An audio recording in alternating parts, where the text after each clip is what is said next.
Ini mengerikan bagi kita.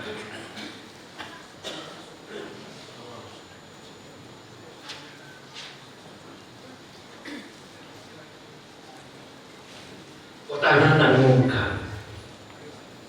Rasulullah SAW mengatakan, jika engkau melihat kemungkaran, pertama robahlah pakai tangan. Kalau memang ada kekuasaan sama kita robah. Kedua, robah di mulut. Larang orang berbuatnya. Selama-lamanya iman, maka kita tolak dan haji. Itu sudah level yang terendah. Alhamdulillah ada kesadaran bagi umat Islam akhir-akhir ini bahwa mereka merubahnya dengan tangan meski kekuasaan tidak ada. Mereka berubah dengan mulutnya. Mereka menyampaikan apa yang tidak benar itu. Mereka melakukan kegiatan-kegiatan yang mengagumkan dunia internasional. Belum ada sejarahnya di dunia ini berkumpul 7 juta orang, kata Kapolri, satu ranting daun pun nggak ada patah. Lalu kata Kapolri, ini ditolong Allah. Jam 5 saya keliling, tiba-tiba umat Islam di satu pun udah ada, dan semua bersih. Semua bersih kembali seperti semula, sampah. Islam menunjukkan jati dirinya. Tetapi Allah menemukan itu tidak punya nilai di mata Allah kalau tidak ada iman.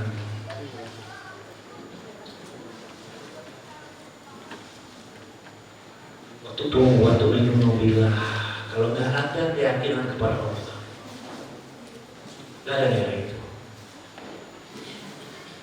Maka keyakinan kepada Allah itu menjadi kunci dari sebuah kehidupan.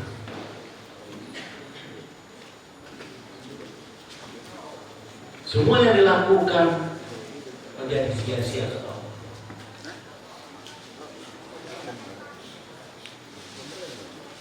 Allah katakan di surah Al-Kahfi, "Qul amraikum al-sanina akmana." Apakah kami harus beritahu kepada kamu orang yang paling rugi perbuatannya? Alladzina dalla sayyukum fil hayati dunya wa yassaruna anhum ya sesiruna. Mereka sudah mengatakan, sudah mengklaim dirinya telah berbuat baik, sementara dia tidak berbuat baik ke Allah.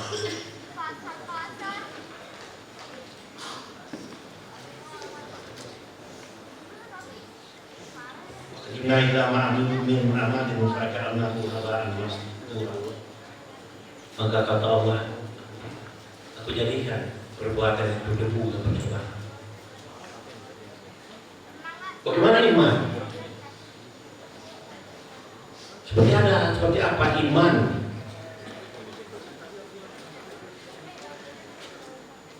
Iman kepada Allah yang paling penting sekarang adalah menaati sebuah regulasi yang Allah tentukan.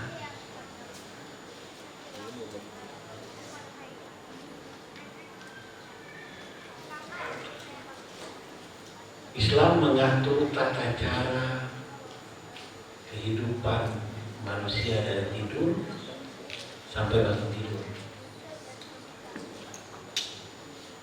Kalau mimpi pun Islam mengaturnya. Jika engkau bermimpi buruk, terus keluar orang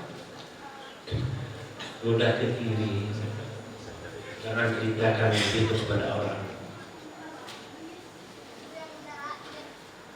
Allah juga mengatur bagaimana soal ekonomi.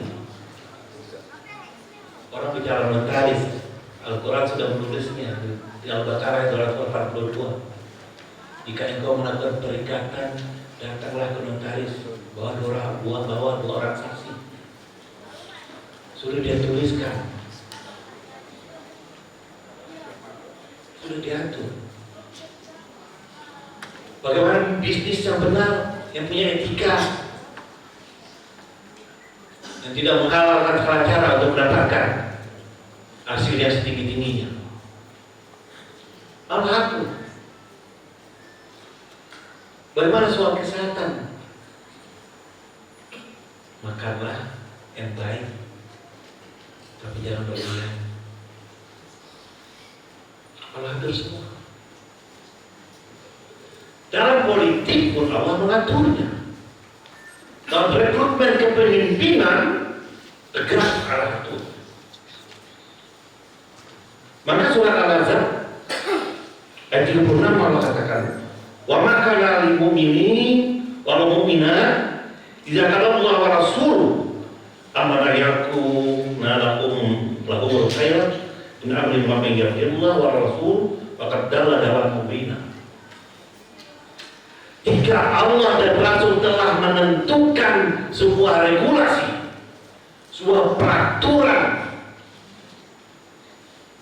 maka tidak patut, tidak pantas bagi laki-laki yang mengklaim dirinya beriman kepada Allah, bagi perempuan yang mengaku beriman kepada Allah,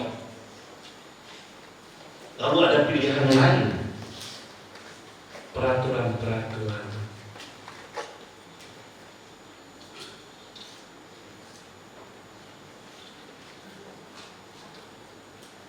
Ada aturan lain selain itu. Maka kata Allah, orang yang berbuat seperti itu dia telah sesat dalam kesesatan yang jauh. Ibnu Rahman, apa kata Allah dalam memilih pemimpin? Semua orang hafal Al-Maidah ayat 51. Ini ayat sangat elegan, sangat manis. Nasara Yahudi itu jadi pemimpin bagi kelompoknya. Coba kita lihat. Ketika Nasara jadi pemimpin di DKI ini, dia mengerti soal ritual korban, hakikat korban dan makna korban. Maka dijelaskan orang korban semuanya, termasuk masjid. Maka kalau Yahudi Nasara di komunitas dia, nanti kalau pemimpinnya Kristen umpamanya di komunitas Kristen, kalau komunitas yang minta makan bagi bisa makan bareng. Tapi kalau pemimpinnya Islam di komunitas Kristen, kalau komunitasnya minta makan babi, dan ketemu itu. Begitu juga Yahudi. Dia harus menjadi pemimpin di kelompoknya. Orang Islam harus menjadi pemimpin di komunitas orang Islam. Ketika nanti pemimpinnya disuruh orang lain untuk sholat Jumat, dia harus bisa menjadi imam. Kalau sekarang pemimpinnya bukan orang Islam, lalu disuruh menjadi imam di masjid, apa yang terjadi? Untuk itu jangan pernah pilih pemimpin yang bukan orang Islam, karena itu melanggar sunnatullah. Ini keeleganan ayat ini. Sudahlah bagi proporsional betul. Karena roh masyarakat itu yang tahu ya komunitasnya sendiri. Kenapa orang harus masjid? Ya orang pemimpin muslim yang tahu kenapa harus masjid. Kalau pemimpin di luar non muslim tentu dia tidak ngerti kenapa harus masjid.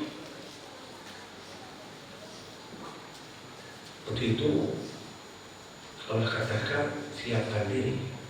Ayat yang pertama dibaca. Bertakwalah kepada Allah dan persiapan untuk hari esok. Hari esok, besok tanggal 1, ada agenda politik buat DKI. Agenda politik itu adalah yang paling cepat Februari memilih gubernur DKI. Apakah kita akan pilih lagi non-Islam, non-Muslim sebagai pemimpin? Kok nggak ada suaranya? Apa kita pilih lagi Ahok sebagai pemimpin buat masa yang akan datang? Orang sudah menciptakan kita, lalu kita pilih lagi. Akal sehat kemana ya?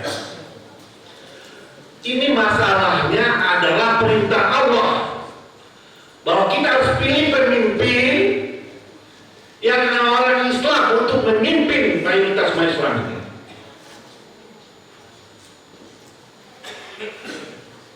Tidak ada pilihan. Kalau ini perintah Allah dan tidak pantas bagi kita keluar dari aturan ini. Untuk itu umat Islam harus membuktikannya. Ada selection election, ada seleksi pemilu. Maka menjadi kewajiban kita untuk menaati Allah dan Rasulnya. Menjadi kewajiban kita. Salah satunya kewajiban kita dalam politik untuk memilih pemimpin sebagai pemimpin orang Muslim adalah orang Muslim. Tidak boleh kita memilih yang lain selain itu. Karena Allah katakan itu adalah perbuatan yang keluar dari sunnah, dari aturan. Inilah pembukaan dari tabligh kepada malam ini. Tentu banyak lagi sahabat-sahabat ulama-ulama atau yang lain kita yang juga akan memberikan pencerahan buat kita, sehingga akan terbuka jalan, akan terbuka bagi kita kesadaran baru tentang sebuah kehidupan yang lebih baik, tentang keagamaan yang lebih bermartabat, bahwa orang Islam haruslah dipimpin oleh orang Islam, bahwa orang Islam harus mengamalkan ajaran Islam. Orang Islam tidak boleh mengamalkan ajaran di luar Islam. Bahwa Islam adalah suatu bangunan. Jika suatu bangunan ini runtuh, maka runtuh satu kesatuannya. Untuk itu diperlukan ukhuwah Islamiyah, kebersamaan yang mengikat hati dan jiwa kita. Bahwa ke depan kita tidak boleh lagi bercerai-berai, tidak boleh lagi ada friksi-friksi yang memisahkan umat Islam dengan umat Islam yang lainnya. Wabillahi taufiq wal hidayah. Mohon maaf atas segala kekurangan. Assalamualaikum warahmatullahi wabarakatuh. Anda juga bisa mengunjungi Facebook kami di facebook.com/amanahinsanmadani atau bisa tonton kami di youtube.com/sahabatyamima dan follow Twitter kami di twitter.com/@sahabat_yamima. Sahabat Yamima, peduli dan memahami.